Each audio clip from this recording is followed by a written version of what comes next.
गोष्टींच्या दुनियेत जाऊया, गोष्टींच्या दुनियेत, गोष्टींच्या दुनियेत जाऊया, गोष्टींच्या दुनियेत.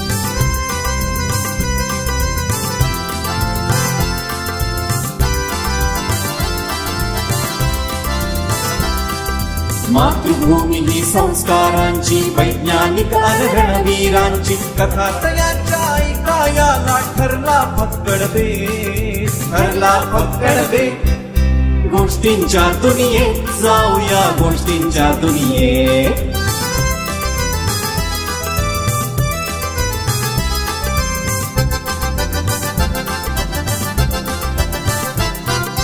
देव देश अन धर्मासाठी अविरत झटले इतरांसाठी, मूर्ती कथा त्या नरवीरांच्या ऐका लावून नेट, ऐका लावून नेट. गोष्टींच्या दुनियेत जाऊया, गोष्टींच्या दुनियेत, गोष्टींच्या दुनियेत जाऊया, गोष्टींच्या दुनियेत जाऊया, गोष्टींच्या दुनियेत जाऊया, गोष्टींच्या दुनियेत. चला गोष्टींच्या दुनियेत.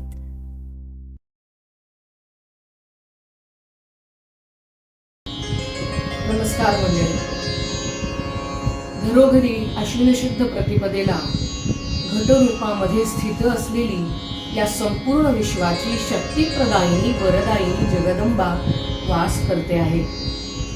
मंडळी, हे संपूर्ण जग चालवणारे 3 देव आणि त्या 3 देवांच्या 3 शक्ती, ब्रह्मा विष्णू महेश, सावित्री लक्ष्मी आणि तिच्या बरोबरीने असलेली शिवशंकरांची आदिशक्ती माता पार्वती. आपणा सर्वांना माहिती आहे की संपूर्ण भारतवर्षात हीच महाशक्ती जगदंबा 51 शक्तिपीठांनी स्थित झालेली आहे. तसं बघायला गेलं तर संस्कृतीच्या आणि इतर साऱ्या वैविध्यतेनं नटलेला भारत हा एकमेव देश. या भारतवर्षामध्ये विविध प्रांतांमध्ये विविध देवतांच्या विविध अशा जागृत स्थानांचं वर्णन आपल्याला वाचायला मिळतं. आपल्याकडे प्रत्येक देवतेचं पंचायतन सुद्धा सांगितलंय. प्रत्येक देवतेची अशी स्वतःची काही शक्तिपीठही आहेत. आज आपण पाहणार आहोत या भारतवर्षातलं एक शक्तिपीठ, ज्या शक्तिपीठाचं नाव आहे कांची कामाक्षी मातेचं मंदिर. आपल्याला ठाऊक आहे, संपूर्ण जगाला ब्रह्मज्ञान देणाऱ्या आदि शंकराचार्यांनी भारतवर्षाच्या 4 दिशेला सांस्कृतिक आणि वेदांची लक्षणं सांगणारी काही पीठं स्थापन केली. त्यातलंच हे एक कांची कामकोटीचं पीठ. याच कांची पीठापाशी कामाक्षी मंदिरात कामाक्षी मातेचंही स्थान आज जाज्वल्य रूपात उभं आहे. ललिता माता हे आई भगवती देवीचं एक रूप. त्रिपुर सुंदरी, षोडशी अशा अनेक नावांनी ही देवता ओळखली जाते. शिवांची शक्ती असलेली पार्वती या ललिता मातेच्या रूपानं आजही आपल्या समोर स्थित आहे. हिला सौंदर्याची आणि उपभोगाची देवता मानलं जातं. ती 16 वर्षाच्या कुमारिकेप्रमाणे अतिशय नितळ, पारदर्शक आणि सुस्वरूप अशी आहे. तिच्या स्वरूपाचं थोडंसं वर्णन आज आपण पाहणार आहोत. मंडळी, एक सांगू का, भारतवर्षामध्ये स्थित असलेल्या साऱ्या देवतांची रूपं ही त्या भक्तानं त्या भक्तीनं आणि भावानं प्रतिकात्मक रूपात उभी केलेली आहेत. आणि शास्त्र असं सांगतं की ह्या प्रत्येक रूपाची त्या असलेल्या बीज मंत्रानं आपण जर उपासना केली तर इच्छित असलेलं, मनोवांछित असलेलं असं फळ आपल्याला नक्की मिळतं. मात्र त्याकरता ती प्रतिष्ठित असलेली अधिष्ठात्री देवता तिथे का आहे आणि कोणाकरता आलेली आहे, कशा करता आलेली आहे, याकरता तिच्या रूप गुणांचा अभ्यास करणं आपल्याला फार महत्वाचं आहे. काय सांगते ही कामाक्षी देवता? ललिता मातेचं रूप घेऊन आजही ती तिथे स्थित आहे. ती कशा करता याची थोडक्यात माहिती पाहूया. सिंधुरारुण विग्रहां त्रिनयनां माणिक्य मौली स्फुरत तारा नायक शेखरां स्मितमुखी मापीन वक्षोरुहा पाणिभ्यामलिपूर्ण रत्न चषकम रक्तोत्पलम बिभ्रतीम सौम्या रत्न घटस्थ रक्त चरणाम ध्यायेत पराम अंबिकाम. षोडशी कांची कामाक्षी ललिता माता श्री राजराजेश्वरी महात्रिपुर सुंदरी अशी या देवतेची अनेक विशेषण. षोडशी ही दशमहाविद्यांपैकी एक आहे. या देवीला ललिता, त्रिपुर सुंदरी, राजराजेश्वरी अशा अनेक नावांनी ओळखलं जातं मंडळी. ही षोडशी म्हणजेच 16 वर्षाची अतिशय सुंदर आणि सौंदर्याची सृजनत्वाची असलेली ही देवता, दैवी शक्तीचं भयंकर स्वरूप ज्याला आपण पार्वती म्हणतो, तिचंच हे एक प्रतिबिंब आहे असं म्हणा ना. जी शिवांच्या बरोबर या सृष्टी निर्मितीमध्ये आदिम काळाची निर्माती आहे असं म्हटलं जातं. हिचं ध्यान सुद्धा खूप सुंदर आहे. हिच्या डाव्या उजव्या बाजूला लक्ष्मी आणि सरस्वती हिला वाऱ्या घालत पंखा हातात घेऊन तिची सेवा करताना आपल्याला दिसतात. तिला 4 हात आहेत.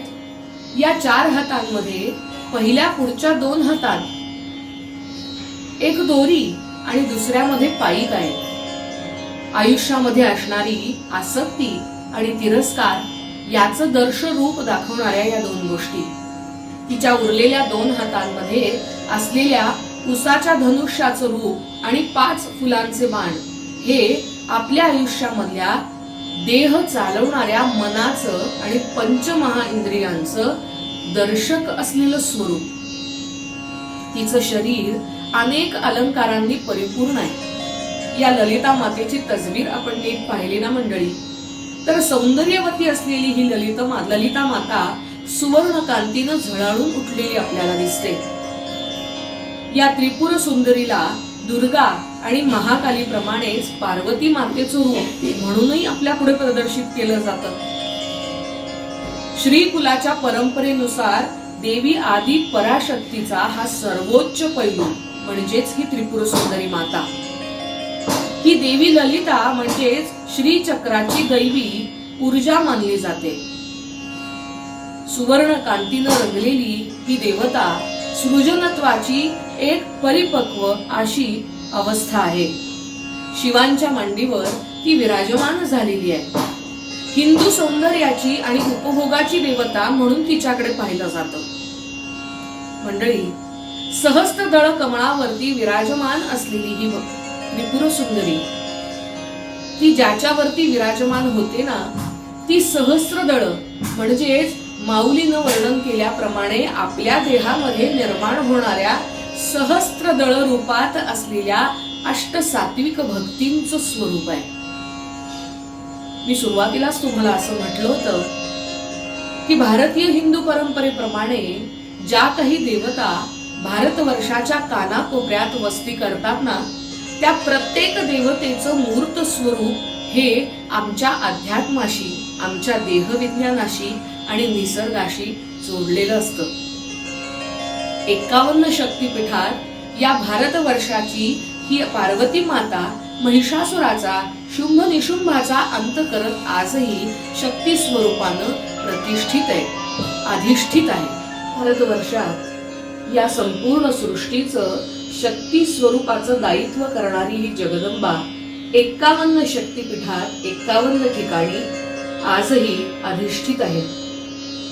मंडळी, भारतीय अध्यात्माचा नीट अभ्यास केला, मूर्तिशास्त्राचा नीट अभ्यास केला, या प्रत्येक देवतेचं मूर्ती रूपात सजलेलं हे जे रूप असतं ना, जे प्रतिकात्मक आहे, ज्या प्रतिकात्मक रूपाची मूर्ती आम्ही दगडात तयार करतो, मातीत तयार करतो, लाकडात तयार करतो, पंचधातूत तयार करतो, आणि ह्या साऱ्या रूपामध्ये अधिष्ठित असलेल्या या देवतेला आम्ही आमच्या अष्टसात्विक भावानं पंचज्ञानेंद्रिय, पंचकर्मेंद्रियांनी आवाहित करतो आणि ते देवत्व प्रतिष्ठित करतो. या प्रत्येक देवतेचा असलेला बीजमंत्र आम्ही जर अतिशय आराध्य देवता मानून आणि श्रद्धेनं केला तर आम्हाला आवश्यक असलेली सारी शक्ती असेल, सृजनत्व असेल, ताकद असेल, त्या देवतेचं वैशिष्ट्य असलेली तिची सिद्धी असेल, तर ती जगाच्या कल्याणाकरता देण्यासाठी ही वरदायिनी अंबा आजही स्थळी स्थळी विराजमान झालेली आहे. ज्या त्रिपुर सुंदरीची माहिती आपण पाहतो आहोत ना, ती कामाक्षी माता सुद्धा याच सृजनत्वाचं एक वेगळं दर्शन घडवणारी आहे. दक्षकन्या असणारी सती पित्यानं केलेल्या अपमानामुळे तप्त होऊन दग्ध होऊन गेली. या दग्ध झालेल्या सतीचंच पुढचं रूप म्हणजेच पर्वतकन्या असणारी पार्वती. आणि ह्याच पार्वतीनं शिवशंकरांच्याच आज्ञेनं सगळ्या स्त्री शक्तीला संघटित करून 9 दिवस 9 रात्र या शुंभ निशुंभ आदी सगळ्या आसुरांशी जे युद्ध केलं, त्या युद्धाचा आठव करण्यासाठी असलेलं हे नवरात्र घरोघरी अखंड दीप तेवत राहिला आहे. चढत्या उतरत्या भाजणीत या आई मातेला आपण फुलांच्या माळा देखील बांधतो आहोत. रोज सकाळ संध्याकाळ तिनं वापरलेल्या साऱ्या आयुधांसह आम्हाला आमची ताकद मिळावी म्हणून या शक्ती स्वरूपाची उपासना आपण करतो आहोत. हे सारं करताना एक गोष्ट लक्षात घेऊया. सहस्त्र दळावरती विराजमान असलेली ललिता माता आमच्या शरीरातल्या सहस्त्र रूपात असलेल्या साऱ्या काही शरीराच्या नसानसांमधून रोमारोमांमधून प्रफुल्लित होणाऱ्या भक्तिभावाला सृजनत्व देते आहे, त्याचा स्वीकार करूया. या देवी सर्वभूतेषु शक्तिरूपेण संस्थिता.